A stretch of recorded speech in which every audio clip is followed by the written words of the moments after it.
Inaalok naman ang Pag-ibig Fund ang Calamity Loan Program at moratorium sa housing loan payments para sa miyembro na apektado ng Bagyong Christine. Sinabi ni Pag-ibig Chief Executive Officer Marilyn Acosta na ang mga miyembrong naninirahan o nagtatrabaho sa mga lugar na isinailalim sa state of calamity ay pwede mag-apply ng calamity loan. Ayon, mga taga Quezon City, state of calamity tayo, pwede kayo mag-loan sa Pag-ibig. Yes, opo.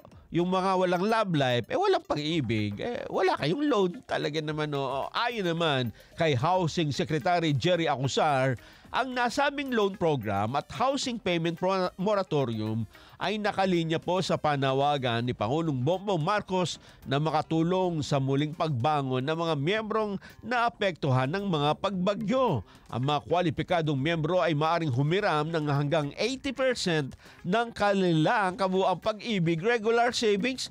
Malaki nito, makautang sa Pag-ibig. Mayroon din itong 5.95% interest rate at payment term na 24 o 36 months. At ang unang pagbabayad ay pagpapaliban ng 3 months. Ayon, so magbabayad ka after 3 months pa ng iyong pagkautang. Kaya nang mataas yung interest, 5.95%. Oo, talaga naman.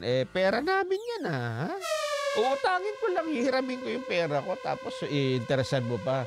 Talaga naman, nasa naman ang Pag-ibig doon?